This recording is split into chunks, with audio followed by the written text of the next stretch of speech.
Guys welcome back to my channel. मैं हूँ vlogger मम्मा आपके साथ। कैसे हैं आप सब। और गाइज आज था संडे। संडे होता है सबके लिए रिलैक्स का डे, और आज तो मेरे लिए भी रिलैक्स का ही डे था। आज मैंने इतना आराम करा कि मैं बस बता नहीं सकती। एक तो आजकल दिन भी ऐसे ही हो रहे हैं कि हमें मतलब इतना आलस आ रहा है, मन भी नहीं करता है कुछ करने का, बट फिर भी करना पड़ता है हमें। तो बट आज मैंने उतना काम नहीं करा था, आज मैंने बहुत कम काम ही करा था, क्योंकि मेरे ना रात को दाल चावल मैंने बनाए थे तो उसकी दाल बच गई थी। तो नाश्ते में तो मैंने लेफ़्ट ओवर दाल के पराठे ही बना दिए थे, तो उससे हमारा बहुत अच्छा और काफ़ी हैवी नाश्ता हो गया था। तो इसलिए मैंने दोपहर को लंच में थोड़ा हल्का ही रखा था। तो मैंने दोपहर को बनाई थी पाव भाजी। तो यहाँ देखिए मैं कर रही हूँ अपनी पाव भाजी की तैयारी। मैंने सारी सब्जियाँ काट के, कुछ तो मैंने रात को ही काट के रखी हुई थी गाइस, और कुछ मैंने सुबह काट ली थी। जैसे कि थोड़ा सा कद्दू काट लिया था और थोड़ा सा लौकी और एक बैंगन मैंने काट के, फिर मैंने उनको धो के और मैंने कुकर में उनको बॉईल होने के लिए रख दिया था, हल्का सा तेल डाल के, जिससे कि जो फटाफट से बॉईल हो जाए और ज़्यादा टाइम ना लगे उनके बॉईल होने में। तो मैंने इसमें आराम से 2-3 सीटियाँ लगा दी थी, जिससे कि वो जल्दी से बॉईल हो गई थी। और बॉईल होने से पहले मैंने उनमें नमक भी डाल दिया था, बट नमक मैंने थोड़ा सा लिमिटेड क्वांटिटी में ही डाला था, क्योंकि मेरे को बाद में भी मसाले में नमक डालना था। और गाइस इसकी वॉइस ओवर मैं दिन में कर रही हूँ, तो इसलिए थोड़ा सा शोर भी आ रहा है, तो आप उस शोर को इग्नोर कीजिएगा। तो गाइस देखिए मैंने यहाँ सब्जियाँ उबलने रख दी थी और फिर मैं कर रही थी उसकी तैयारी। मैंने टमाटर ले लिए थे और उसके साथ हरी मिर्च ले ली थी, और धो के उनको मैंने मिक्सी में पीस लिया था, क्योंकि मैं पीस के ही उसको बनाती हूँ। पाव भाजी में मैं पीस के ही डालती हूँ। और गाइज मेरा जो घर है ना, वो बिल्कुल मतलब सबसे ग्राउंड फ्लोर का है। वहाँ पे बाहर की रोशनी नहीं आती है ना, मतलब ऐसा पता ही नहीं चलता है वहाँ दिन हो रहा है या रात हो रहा है। अगर हम लाइटें वगैरह ना जला के रखें तो वहाँ बिल्कुल अंधेरा रहता है। तो इसकी वजह से ना मेरी किचन में काफ़ी अंधेरा रहता है। तो बट आज ना मतलब मैंने एक जुगाड़ करा था। जुगाड़ क्या करा था, मतलब एक्चुअली मेरे ना एक मतलब फ्रेंड है यूट्यूब की ही, उन्होंने मुझे सजेस्ट करा था कि आप अपनी किचन में ना एक्स्ट्रा लाइट लगवा लो, जिससे कि काफ़ी अच्छी मतलब रोशनी आएगी और वो मतलब काफ़ी अच्छी क्वालिटी भी हो जाएगी वीडियो की। तो मैंने क्या काम करा था, पहले मैंने ना मीशो से एक लाइट मंगवाई थी, बट वो लाइट ना सही नहीं आई थी, तो मैंने उसको रिटर्न कर दिया था। वो पूरी स्ट्रिप लाइट होती है ना, वो वाली थी। तो वो जैसे ही हमने लगाया ना, मतलब वो एकदम से उसमें स्पार्किंग हो गई, तो फिर मैंने उसको रिटर्न कर दिया था। तो फिर मतलब अभी तक मेरी लाइट नहीं आ पाई थी। मैंने दूसरी ऑर्डर कर रखी है, बट वो अभी आई नहीं है। आएगी तो मैं आपके साथ शेयर करूँगी कि कैसी आई है वो।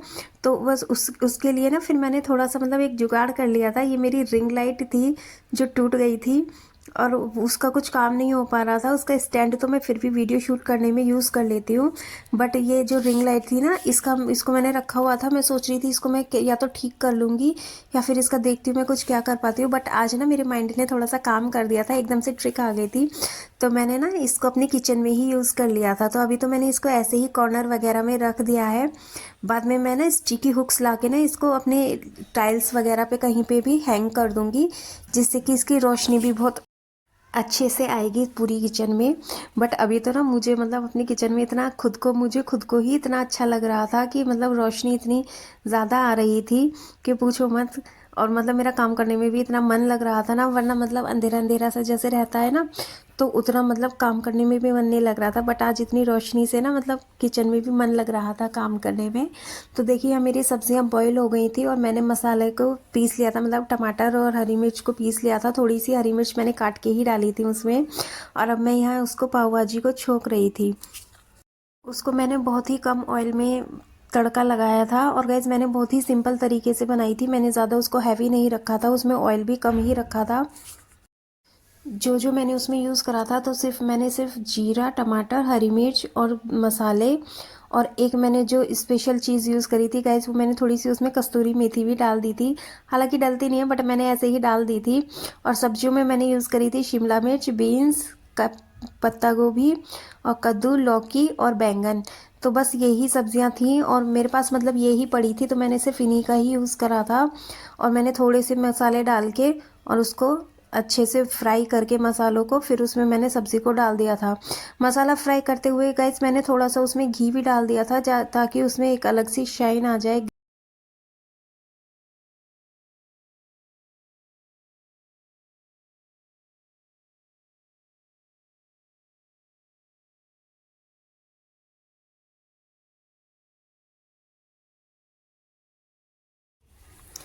तो यहाँ देखिए, यहाँ मैं घी डाल चुकी हूँ उसमें, और मैंने ज़्यादा नहीं डाला था गाइस, मैंने 2-3 चम्मच ही घी डाला था। और मैंने फिर उसमें मसाले को फ्राई कर लिया था। और मसाले को फ्राई करने के बाद मैंने उसमें सब्जियाँ मिला दी थी। और सारी सब्जियाँ मिलाने के बाद मैंने उनको अच्छे से पहले उनको मतलब भुनने के लिए रख दिया था, और फिर मैंने उनको मैश कर दिया था। क्योंकि सब्जियां ऑलरेडी बॉयल थी तो इसलिए ज़्यादा देर तक पकाने की ज़रूरत नहीं थी। और ये देखिए, बीच बीच में ना सब आएंगे अपना जो है देखने के लिए कि कैसी बन रही है, कितनी देर लगेगी। सब आ रहे हैं गाइस, सब आ रहे हैं इनको सब्र ही नहीं होता। और साथ के साथ मैं अपने बर्तन भी स्टैंड में से हटा के पोंछ पोंछ के नीचे लगा रही थी रैक में, ताकि जब मैं बर्तन मांजूँ तो मेरे को थोड़ा स्पेस मिल जाए। और मैंने एक तरफ सब्जी मतलब भाजी बनने के लिए रख दी थी, और दूसरी तरफ मैं अपने बर्तन पोंछ रही थी, पोंछ पोंछ के नीचे रैक में लगा रही थी। और बर्तन पोंछ के लगाने के बाद गाइस फिर मैंने धो दिए थे अपने बर्तन। बर्तन भी काफ़ी ज़्यादा हो गए थे, क्योंकि आज मैंने नाश्ते के बाद बर्तन को साफ़ नहीं करा था, तो मैंने सोचा मैं अभी कर दूंगी। वो मैं बता रही थी ना आपको कि मतलब आलस आ रहा था इतना, तो इसलिए मैंने आज साथ के साथ ही बर्तन भी धो दिए थे अभी। और बर्तन धोने के बाद फिर गाइस मैंने बच्चों के लिए पाव को सेक दिया था फटाफट, क्योंकि उन्हें भूख लगी थी और बार बार आके किचन में पूछ रहे थे कि कब बनेगा कब बनेगा। तो इसलिए मैंने फिर फटाफट से पाव को निकाल के उनको काट के फिर फटाफट से मैंने तवे पे डाल के उनको सेक दिया था। मैंने तवे पर ही उनको सेक दिया था, और मैंने उनको भी घी में ही सेका था, मैंने बटर का यूज़ नहीं करा था। और घी में भी काफ़ी अच्छा टेस्ट आ गया था उनका। और मैंने फटाफट से बच्चों के लिए पाव सेक दिए थे, और पाव सेक के मैं बच्चों को दे दिया था मैंने खाना। और गाइस बच्चों को खाना देने के बाद मैंने करी फटाफट से प्रेस। और प्रेस भी क्या करी गाइस, काफ़ी सारे कपड़े इकट्ठे हो गए थे प्रेस के, तो मैंने सोचा प्रेस ही कर देती हूँ, और तो कुछ काम नहीं मैं कर पा रही हूँ आज। तो मैंने देखिए सारे कपड़े निकाल लिए थे प्रेस करने के लिए, और मैं बैठ गई थी प्रेस करने के लिए। तो सबसे पहले मैंने अपने हस्बैंड के ही कपड़े प्रेस करे थे, क्योंकि उनके ज़रूरी होते हैं। बच्चों की तो अभी छुट्टी थी, तो इसलिए बच्चों के तो बाद में भी हो सकते थे। तो मैंने सोचा फटाफट से जल्दी से प्रेस कर देती हूँ। और प्रेस करते करते भी गाइस बच्चे ना बीच में बार बार उठा लेते हैं, तो उस वजह से भी काम लेट हो जाता है, क्योंकि उन्हें बार बार किसी चीज़ की ज़रूरत पड़ती है तो आवाज़ लगा के बुला लेते थे। तो इसलिए देर हो गई थी मुझे प्रेस करते करते। और मतलब फिर क्या हुआ था ना गाइस कि जब मैं प्रेस कर रही थी तो मैंने मतलब काफ़ी सारे कपड़े प्रेस कर दिए थे। और प्रेस करने के बाद ना फिर मतलब बीच में लाइट ही चली गई थी, तो इसलिए मेरे थोड़े से कपड़े रह गए थे जो कि नहीं हो पाए थे। और आज कैंडी का भी नहलाने का दिन था, तो आज मेरे हस्बैंड ने कैंडी को नहला दिया था, क्योंकि हम ना उसको गैस संडे संडे ही नहलाते हैं, हम उसको डेली नहीं नहलाते हैं। क्योंकि डेली नहलाने से क्या होता है ना, इन लोगों के मतलब जो फर होते हैं डॉगीज़ के, वो जल्दी जल्दी झड़ने लगते हैं, तो इसलिए ना हम उसको संडे के संडे ही नहलाते हैं। और उनके शैम्पू भी अलग आता है नहलाने का, और नहाने के बाद तो गैस वो इतनी सुंदर लगती है ना, और ज़्यादा ही सुंदर हो जाती है। वैसे तो वो बहुत क्यूट है, बट नहाने के बाद वो और ज़्यादा क्यूट लगने लगती है, क्योंकि उसकी थोड़ी सी जो है ग्रूमिंग भी हो जाती है। हम हर संडे को उसकी ग्रूमिंग कर देते हैं। उसके बाल ना इतने सारे हैं कि मतलब उसके जब बड़े हो जाते हैं ना, तो वो उसकी आँखों में और उसके मुँह में जाने लगते हैं। तो इसलिए हम हर संडे को उसके थोड़े थोड़े ना ट्रिम कर देते हैं हेयर्स, और जिससे कि ना वो मतलब उसको भी दिक्कत नहीं होती है, और उसको बहुत सुंदर भी वो बहुत लगती है, मतलब क्यूट लगती है। तो आज फिर हमने यही काम करा था कि बस वो कैंडी को नहलाया था मेरे हस्बैंड ने। और फिर देखिए यहाँ पे उसके हम बाल काट रहे हैं, मतलब मैं नहीं, मेरे हस्बैंड ही काट रहे हैं उसके बाल। और देखिए कितने आराम से बैठ के वो अपने जो है हेयर को कॉम्ब कराती है, और इतने आराम से बैठ जाती है। नहाने में तो बहुत दिक्कत करती है, ये नहाती नहीं है, मना कर देती है, भाग जाती है, इधर उधर छुप जाती है सोफे के नीचे, बेड के नीचे। और जैसे ही इसको पता भी चल जाता है, जैसे ही इसको पता चलता है ना, ये तुरंत जाके छुप जाती है। फिर इसको ज़बरदस्ती पकड़ के नहलाना पड़ता है। और फिर लेकिन जब नहाने के बाद ना फिर ये ड्रायर अच्छे से करा लेती है, और बाल भी अच्छे से कढ़ा लेती है, उसमें भी कोई परेशानी नहीं करती है। बस नहाने में ही थोड़ी सी दिक्कत करती है, पता नहीं क्यों इसको नहाना इतना पसंद नहीं है। और देखिए यहाँ कैसे ये खेल रही थी, इसका मस्ती का टाइम था। और गए फिर हम आ गए थे शाम को अपनी छत पे, क्योंकि मौसम बहुत अच्छा हो गया था, इतना सुहाना मौसम हो गया था। ये देखिए मेरी छत का नज़ारा कुछ ऐसा दिखता है। हमारे पास में ये थोड़ी एक किसी की ना कंपनी की ज़मीन पड़ी हुई है, वहाँ पे ना थोड़े से जो है पेड़ वेड़ उगाए हैं, और वहाँ पे कुछ लोग भी रहते हैं। तो वहाँ पे मतलब जब हम छत पे जाते हैं ना, तो बहुत सुंदर लगता है वहाँ पे देखने में। और ये देखिए मेरी छत से मतलब बाहर की तरफ कैसा दिखता है। ये रोड है, यहाँ ये मेन रोड है गाइस, जो दिल्ली तक जाती है।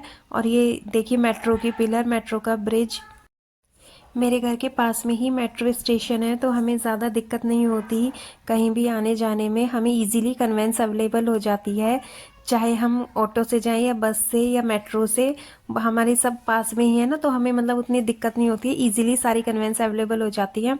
और ये देखिए गाइस, ये है वो कंपनी जिसकी मैं बात कर रही थी। मतलब अब ये बंद हो चुकी है, खाली ये ज़मीन पड़ी है। और यहाँ पे ना इतने पेड़ वगैरह उगाए हैं, और यहीं से हम लोग दूध लेने के लिए जाते। और अब हमारा दूध लाने का टाइम हो गया था, तो मैं इस व्लॉग को यहीं एंड करती हूँ। अगर आपको वीडियो अच्छी लगी हो तो मेरे चैनल को सब्सक्राइब